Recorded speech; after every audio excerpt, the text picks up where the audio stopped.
Oi, pessoal, tudo bem? Eu me chamo Matheus Alves, eu sou acadêmico de fisioterapia na UENG, que é a Universidade do Estado de Minas Gerais, e hoje eu tô aqui para a gente conversar um pouquinho sobre bioestatística, né? Mas antes a gente tem alguns recados para falar sobre. Primeiro, eu gostaria de convidar vocês para conhecer o nosso Instagram, que é o @anatofísio. Lá tem vários materiais disponíveis, tem muita coisa bacana, tem de anatomia, fisiologia. Se inscreva também no canal, porque isso você me ajuda bastante, né, a compartilhar esse material também com os amigos. Assim a gente vai criando aí uma rede de conhecimento em relação a esses assuntos. Mas antes da gente começar essa aula, eu queria falar um pouquinho sobre o canal. Esse canal vai ser voltado mais para educação mesmo, para a gente compreender essas matérias básicas, as matérias também que são mais avançadas, quem sabe vamos ter alguns conteúdos, algumas novidades. E aí a gente vai começar a falar sobre estatística, porque a gente na área da saúde tem, às vezes, um pouquinho de dificuldade. Mas a gente vai descomplicar isso, vai simplificar tudo para ficar assim daquela maneira mais didática possível pra gente. Então, né, se inscreve aí, deixa seu like, visita o nosso Instagram, porque lá tem vários materiais. E agora, bora pra aula!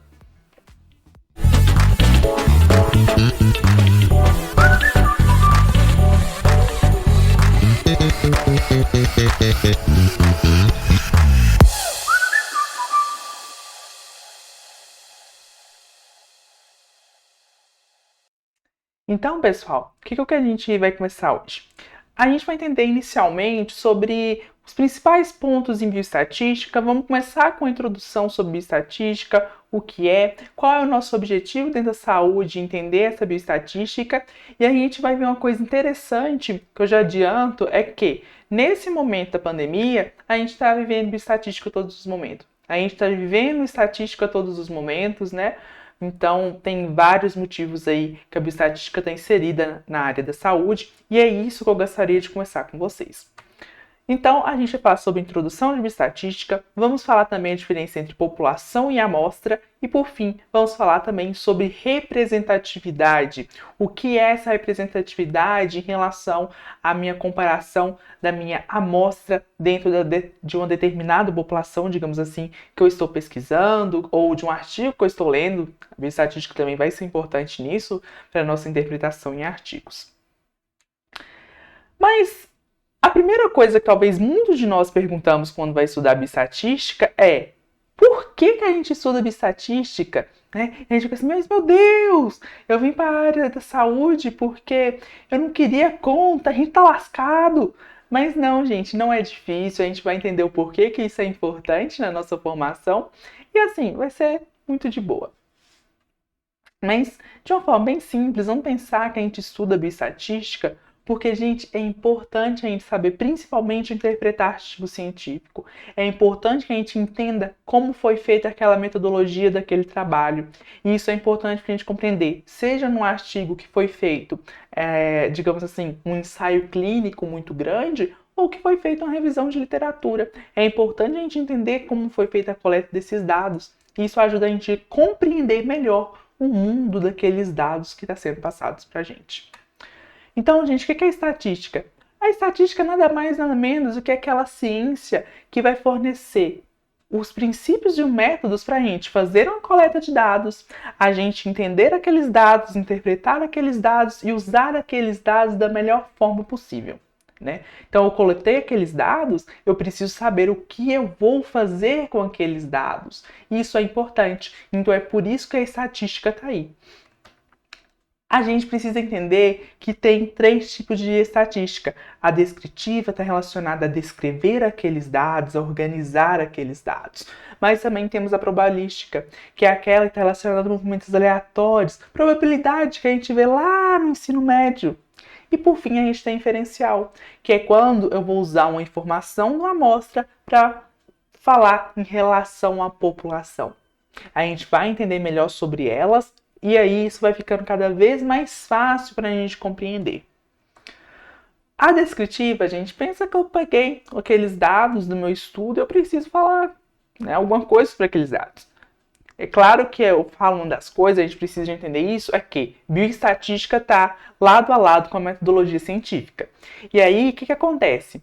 Se eu fiz a coleta daqueles dados, né, que está lá quando a gente tem metodologia científica, que a gente aprende como fazer, tudo bonitinho, mas eu coloquei aqueles dados, estou trabalhando aí com a população de crianças, e aí eu selecionei uma amostra dentro dessas crianças, a gente já vai entender essa diferença entre amostra e população, mas selecionei essas amostras de crianças, coletei esses dados. Eu preciso o quê? Organizar esses dados, eu preciso compreender esses dados e, claro, fazer minha comparação dentro dessa amostra de crianças. Se eu estou trabalhando com obesidade infantil, eu preciso entender o que aqueles dados estão me dizendo em relação a essas crianças. Eu também tenho, gente, a probabilística ou probabilidade. Vocês podem ver esses dois nomes dependendo de livro para livro, ou até tem alguns sites também bem legais que dá para a gente estudar bioestatística. Mas lembra que está relacionado à teoria, da probabilidade. Isso está relacionado à descrição, né, de fenômenos aleatórios. É eu jogar uma moeda, um exemplo bem simples que a gente viu no ensino médio, joga uma moeda para cima. Ah, cara, coroa. Tá aleatório. E quer um exemplo legal disso? Bingo. Né? Eu tenho ali 100 números, suponha. Né? E eu vou sorteando. É aleatório. Né? Eu não sei qual número que vai vir. É aleatório. Por fim, eu tenho a inferencial. O que eu quero que vocês lembrem de diferencial é o seguinte. Primeiro, lembra de inferir. A palavra inferir, que está relacionada a deduzir, a concluir, fazer por inferência, fazer uma dedução. Mas o que eu tenho que lembrar do inferencial? É quando eu pego uma população, retiro dessa população uma amostra. É que eu tenho a amostra. Dessa minha amostra, gente, eu analiso ela e faço um comentário geral em relação à minha população. É meio que eu generalizo aqui em relação à amostra. E aí que é um exemplo, a gente viu, né, muito sobre vacina ultimamente, e aí o que a gente percebe? Teve um estudo com determinadas pessoas, né, que foram selecionadas, essas pessoas de uma grande população, então foram selecionadas amostras, e o que eles perceberam? Que dessas pessoas a vacina tinha eficácia, ou seja, ela vai ter eficácia para o restante da população. Né? Ou seja, a minha amostra ela percebeu, né, a efetividade da vacina em relação a um todo. Ou seja, eu generalizo. Mas é claro que a gente vai lembrar que quando a gente está falando em área da saúde, é importante a gente lembrar disso, o seguinte, tudo é feito dentro de um processo correto. Né? A gente precisa de lembrar disso. Esses dados eles foram coletados de uma forma adequada. Eu simplesmente não fui lá e pesquisei. Né? Tem todo um processo que eu vou fazer. É importante a gente também ter a noção sobre isso, né? A gente não podemos esquecer sobre. E aí, gente, chegamos no ponto mais legal. O que é a amostra? O que é a população? Gente, bem simples. A amostra é um todo, população é uma parte. Isso é a forma mais simples da gente lembrar.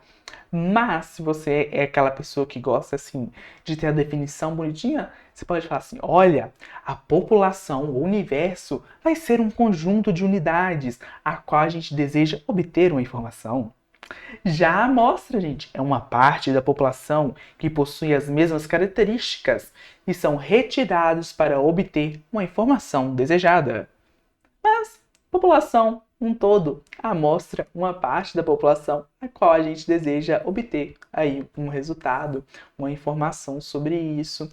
E aí a gente vai caminhando aos pouquinhos em relação a isso e daqui a pouquinho tá tudo, ó, uma maravilha. Um desenho aí bem assim, didático mesmo, população, todo mundo, amostra uma parte. Isso aí pra gente ficar de boa, ficar de sussa, assim, ó, sossegado, ficar ótimo pra gente ter compreendido. Mas a gente tem um censo, né? A cada 10 anos acontece o censo no nosso país. E aí, esse censo é quando eu preciso trabalhar com toda a população. Não tem como eu fazer por amostra. E aí eu tenho que levantar os dados de todos. Antes da gente entender um pouquinho mais sobre o censo, vamos entender o porquê que a gente utiliza a amostra. A gente vai utilizar a amostra, pessoal, principalmente dentro da área da saúde, porque às vezes fazer um censo em determinada pesquisa vai ser um custo elevado e vai demorar muito. Né? Quando eu tenho populações muito grandes, quando eu tenho uma impossibilidade de examinar toda uma população, e eu preciso de lembrar que amostras comprovam valor científico. Isso é importante. Não é porque eu estou trabalhando só com a parte daquela população que aquilo não vai ter valor científico. Tem valor científico, isso é importante. E o grande exemplo disso aí é as vacinas. Eu trabalhei com um grupo de pessoas, eu não trabalhei com o mundo inteiro. Por mais que eu tenha trabalhado com um grupo de pessoas e com a boa parte, né, foram sempre em relação a pessoas maiores de 18 anos, eu sei que todas as pessoas maiores de 18 anos, elas vão ter eficácia ao tomar a vacina, né? No caso, a vacina vai ter eficácia, né? Mas tudo bem. Então, entender isso, trabalhar com a amostra, gente, é importante. Ela vai ser, assim, de extrema relevância e ela tem comprovação científica. E isso é importante. Ainda mais, hoje em dia, né, a gente não pode esquecer disso. Ciência é importante, valorizem a ciência. E por fim, acontece em alguns casos, gente, que as amostras podem ser destruídas. Aí você sai assim, destruiu a amostra, meu Deus, e agora? Não se preocupe. Isso acontece, por exemplo, gente, em uma fábrica de carro, uma fábrica de fósforo. Se eu fabrico fósforo, e aí eu fiz 100 mil palitinhos de fósforo, eu vou selecionar 1000 palitinhos daquele, vou fazer um teste para ver se tá beleza. Se eu, né, agora eu sou um dono de uma fábrica de carros, dono da Ferrari, que chique, hein, gente? Rico demais. E aí eu tenho que testar esse carro, eu não vou bater todos os carros para ver a questão de segurança. Eu vou selecionar alguns e faço esse teste de segurança. Mas, Matheus, quando eu vou utilizar o censo? Censo, quando eu vou te utilizar? Talvez vocês pensem assim, né? Eu também me pergunto, né? Quando a gente diz, pra que quando eu vou usar? Gente, se eu tenho uma população muito pequena, eu consigo trabalhar com todos. Então, eu utilizo o censo. E quando eu precisar de dados exatos. Isso já vai mais um pouco para a área do pessoal de humanas. Tenho certeza que vocês conseguem encontrar informações excelentes com outros profissionais. Mas só comentando mesmo, por exemplo, no caso do nosso país, o censo é importante para a gente entender como está o desenvolvimento, né, e outros fatores. E, gente, lembra sempre, a minha amostra ela tem que ser sempre semelhante à minha população. Não podemos esquecer disso. Se eu estou trabalhando com uma população de crianças em relação à obesidade infantil, eu vou selecionar uma amostra só de crianças, eu não posso pegar adolescentes. E isso é importante a gente ter esse princípio da representatividade em mente. Essas são as referências, tá, pessoal? Eu espero vocês na próxima aula. A gente vai continuar falando sobre estatística. Não esqueçam disso. Então, pessoal, muito obrigado mesmo por vocês que estiveram aí. Não esqueçam de deixar seu like aí no vídeo. Não vai custar nada, gente. Vai lá e só dá um dedinho naquele joinha, né? Aí ó, já ajuda a gente bastante.